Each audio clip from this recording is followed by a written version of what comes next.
Good afternoon बंधुरा very good afternoon. देखो आज के बानाबो कि बानाबो बोलो तो जिनिसगुलो देखो नून चीनी आम नारकल कुचि सुजी मयदा मेजारमेंट एक कप कि बानाबो बोलो मने तोमरा बुझते पारछो। तो चलो शुरू करे दी। प्रथमे सुजिटा काटबो कि बानाচ্ছো আমি বানাবো আজকে দাঁড়াও মেজারমেন্ট কাপ দিয়ে দেখাচ্ছি যাতে তোমাদের করতে সুবিধা হয়। এই 1 কাপ সুজি দিলাম, তার সাথে ময়দা দেব ডবলের বেশি, ধরে নাও 3 কাপ। এই কাপে 3 কাপ, কেন 1 কাপ সুজি ফুলে অনেকটা হবে, তাই ময়দাটা কিন্তু ডবল দিলে হবে না, 3 গুণ দিতে হবে। হ্যাঁ ট্রিপল দিতে হবে। আমি পরিমাণটা দেখিয়ে দিচ্ছি। হ্যাঁ রেখে দিলাম। এরপর একটা 250 দই, যে দই মার্কেটে কিনতে পাওয়া যায় সেই নর্মাল দই, এটা দেবো। এটা কোনো মেজারমেন্ট নেই না, এটা আমি মেজারমেন্ট বলতে পারবো না, এটা একটা দিতে হয়। এর বদলে কেউ যদি দই দিতে না চাও তাকে বেশি করে ময়ান দিতে হবে। ময়ান হচ্ছে যে বন্ধুরা আমার শুনছে তারা জানে দিতে হবে বেশি করে, কিন্তু সেটা না দিয়ে আমি দইটা দেবো। তারপর আমি এই 1 কাপ, ধরো এইটার থেকে মেপেই দেখিয়ে দিলাম, 1 কাপ চিনি, একটু বেশি আছে এটুকু দিয়ে দিলাম।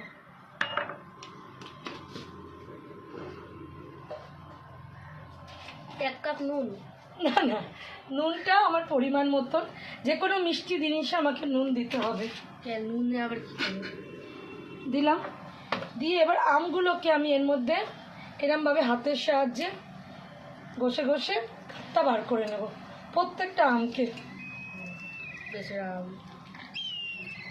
বেচারা আম না ওঠে দিয়ে এবার পুরো ব্যাপারটা মাখবো। আজকে বানাবো আমের মালপো, কিন্তু ওর মধ্যে বন্ধুরা আমার গেস করছে এখানে, আমি বলে দিই, কিন্তু ওর মধ্যে আমি একটু পরিমাণও মৌরি দেব না, কেন আমের সাথে মৌরির গন্ধ হারিয়ে যাবে। এবার দেবো আমি এর মধ্যে দুধ, বুঝলে, দুধটা আমি আনছি। আমের সাথে দুধের গন্ধটা পুরো হারিয়ে, এই মৌরির সাথে আমের গন্ধটা হারিয়ে যাবে। দাঁড়াও এবার দুধ মৌরি চলে যাবে হারিয়ে দিলাম। কাপ মেপে দুধ দেওয়া দরকার নেই, আমার যতটুকু মনে হবে আমি ততটুকু দিতে থাকবো। হাত দিয়ে করবে, তাতে আমের যে এই যে গুটলিগুলো আছে না, এগুলোকে আমরা মেরে দিতে পারবো। কেউ চাইলে আমটা ছেঁকে নিতেও পারো, কিন্তু আমি ছেঁকে নেব না, কারণ আমার এইটা যার মুখে পড়বে না তার খুব মিষ্টি লাগবে, তাই ছাঁকবো না, বুঝলে বন্ধুরা। মা আমার দেখেও মিষ্টি লাগছে। আচ্ছা এইবার দেবো নারকল। আচ্ছা নারকলটা আমি আজকে হাতে কোড়াইনি, আমার নতুন মিক্সিতে কুড়িয়েছি, তোমাদেরকেও দেখিয়েছি আমি। এতটা নারকল লাগবে না, তাই একটু ঝেড়ে ঝেড়ে দিচ্ছি। এইবার দেবো নারকলটা, নারকল কুচি যেটা মেন। দুধ লাগবে, আবার দেবো, আবার দিই। আমি যে 4টে আম দিয়েছিলাম ওর পর আমি আবার 2টো আম দিলাম, বুঝলে, একটু আমের পরিমাণটা বাড়ালাম, বাড়িয়ে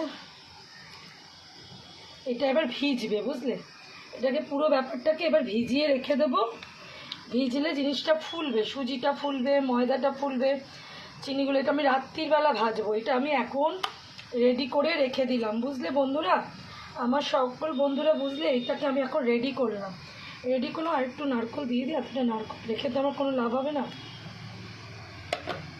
দিয়ে দিলাম। এবার এটাকে আমি রেখে দেব একদম রাত্রির বেলা।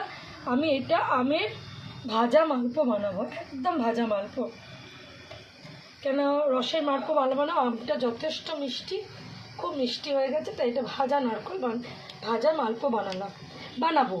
কেমন লাগলো পুরো ভিডিওটা দেখে নিলে আমি কিভাবে করলাম। আমটা কেউ ছেঁকে দিতে পারো, কিন্তু কোনো দরকার লাগবে না। আমটা এরম করতে করতেই মিষ্টি আম কোথায় মিশে যাবে আমাদের মায়েদের হাতে, যা জোর আছে কোথায় দিয়ে যাবে মিশে। তাই সবাই দেখে নাও, এইভাবে বানাবো অবশ্যই। ঠিক আছে বন্ধুরা, তোমরা সকলে দেখে নিও, যদি কারো ভালো লাগে এই সিজনে আমের মালপো করে অবশ্যই খেও। আর ভেজে আমি অবশ্যই তোমাদেরকে রিভিউটা দেখাবো। তো পুরো ভিডিওটা দেখে অবশ্যই কমেন্ট করো, সাথে থেকো, পাশে থেকো, আর মজাদার জিনিসটা বানিয়ে খেও। ঠিক আছে বন্ধুরা, টাটা। টাটা বন্ধুরা, নেক্সট ভিডিও দেখা হচ্ছে, বাই বাই।